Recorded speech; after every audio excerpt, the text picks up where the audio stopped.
ನಮಸ್ಕಾರ ಸ್ನೇಹಿತರೆ. ಕರ್ನಾಟಕದ ಒಬ್ಬ ಹೆಸರಾಂತ ರಾಜಕಾರಣಿ ಬಸಲಿಂಗಪ್ಪನವರ ಸಮಾಧಿಯನ್ನು ನೀವು ಈ ಹಿಂದ್ಗಡೆ ನೋಡ್ತಾ ಇದ್ದೀರಿ. ಬಹುತೇಕ ಜನಗಳಿಗೆ ಈ ಬಸಲಿಂಗಪ್ಪನವರ ಸಮಾಧಿ ಎಲ್ಲಿದೆ ಅಂತ ಕೂಡ ಗೊತ್ತೇ ಇಲ್ಲ. ನೀವು ಗೂಗಲಲ್ಲಿ ಚೆಕ್ ಮಾಡಿದ್ರು ಕೂಡ ಅವರ ಸಮಾಧಿ ಎಲ್ಲಿದೆ ಅಂತೇಳಿ ಯಾರಿಗೂ ಕೂಡ ಕಾಣಿಸೋದಿಲ್ಲ. ಸೊ ನಾನು ಕೂಡ ಸಾಕಷ್ಟು ಗೂಗಲಲ್ಲಿ ಸರ್ಚ್ ಮಾಡಿದ್ದೀನಿ. ಆದರೆ ಇವತ್ತು ನಾನು ಏಕಾಏಕಿ ಸುಮಾರು ದಿನಗಳಿಂದ ನಾನು ಅಬ್ಸರ್ವ್ ಮಾಡ್ತಾ ಇದ್ದೆ, ಇದು ಬಸವಲಿಂಗಪ್ಪರ ಸಮಾಧಿನ ಹೌದಾ ಅಲ್ಲ ಅಂತ. ನಾನು ಯಾರೋ ಮೂಲಕ ಒಂದು ಕೇಳ್ಪಟ್ಟಿದ್ದೀನಿ ಇದೆ ಅಂತ.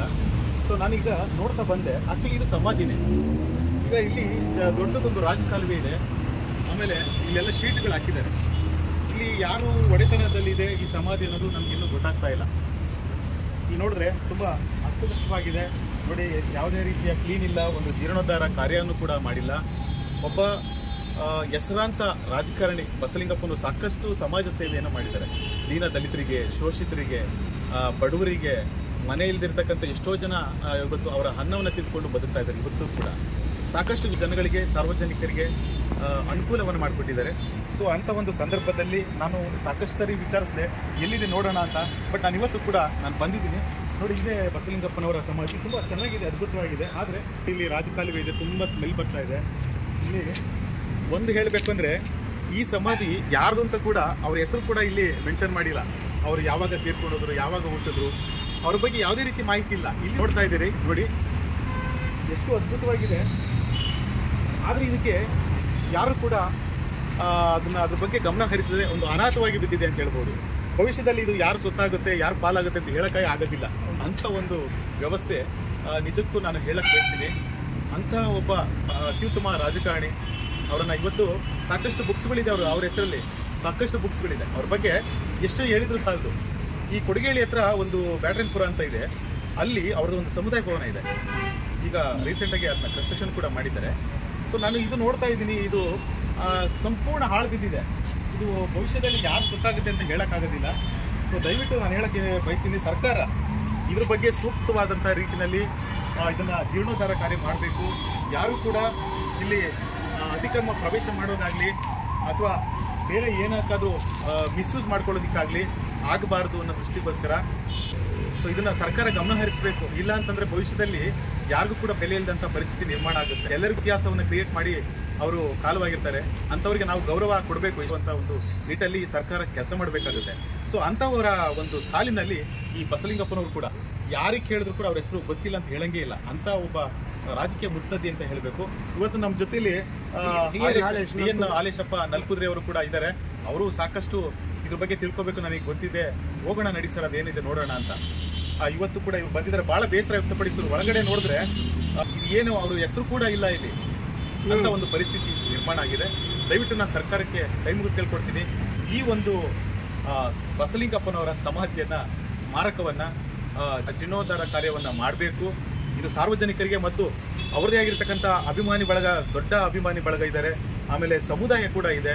ಅವ್ರಿಗೆಲ್ಲರಿಗೂ ಕೂಡ ಒಂದು ಮುಕ್ತವಾಗಿ ಆ ಒಂದು ಸಮಾಧಿಗೆ ಹೋಗಿ ಪೂಜೆ ಮಾಡ್ಕೊಳ್ಳೋದಕ್ಕಾಗಲಿ ಅಥವಾ ಅಲ್ಲಿ ಹೋಗಿ ತಂಗೋದಕ್ಕಾಗಲಿ ಒಂದು ಮುಕ್ತವಾಗಿರ್ತಕ್ಕಂಥ ಒಂದು ಅವಕಾಶವನ್ನು ಕಲ್ಪಿಸ್ಕೊಡ್ಬೇಕು ಅನ್ನುವಂಥ ನಿಟ್ಟಿನಲ್ಲಿ ನಾನು ಈ ಸಂದರ್ಭದಲ್ಲಿ ಹೇಳೋದಕ್ಕೆ ಬಯಸ್ತೇನೆ.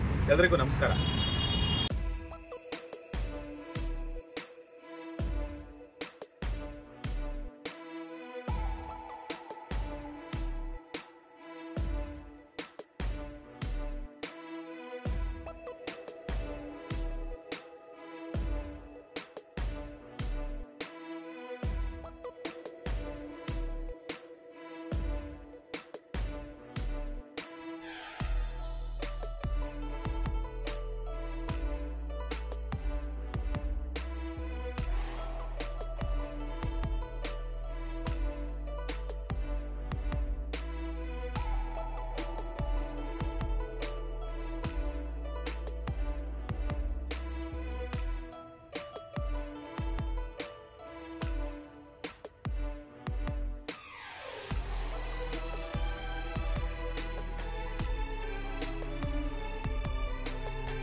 ಸ್ನೇಹಿತರೆ, ಇವರ ಸಮಾಧಿ ಯಲಹಂಕದ ಹತ್ತಿರ ಬರುತ್ತೆ. ಯಾರೋ ಬಿಲ್ಡರ್ ಒಬ್ಬರು ಈ ಒಂದು ಸಮಾಧಿ ಕಾಣದ ರೀತಿಯಲ್ಲಿ ಸಂಪೂರ್ಣವಾಗಿ ಶೀಟನ್ನು ಹಾಕಿ ಮುಚ್ಚಿದ್ದಾರೆ. ಇದು ಜೊತೆಗೆ ಅಲ್ಲಿ ರಾಜಕಾಲುವೆ ಹೋಗೋದ್ರಿಂದ ಸಾಕಷ್ಟು ದುರ್ನಾತ ಕೂಡ ಅಲ್ಲಿ ಬಡಿತಾ ಇದೆ. ಸಾಕಷ್ಟು ಹುಲ್ಲಿನ ಪೊದೆಗಳು ಬೆಳ್ಕೊಂಡಿದೆ. ಬೇಡವಾಗಿರ್ತಕ್ಕಂಥ ವಸ್ತುಗಳನ್ನೆಲ್ಲ ಆ ಒಂದು ಸಮಾಧಿ ಒಳಗೆ ತುಂಬಿದ್ದಾರೆ. ದಯವಿಟ್ಟು ಸರ್ಕಾರ ಆದಷ್ಟು ಬೇಗ ಇದನ್ನು ಜೀರ್ಣೋದ್ಧಾರ ಮಾಡಲಿ ಅಂತ ಒತ್ತಾಯಿಸ್ತೇನೆ.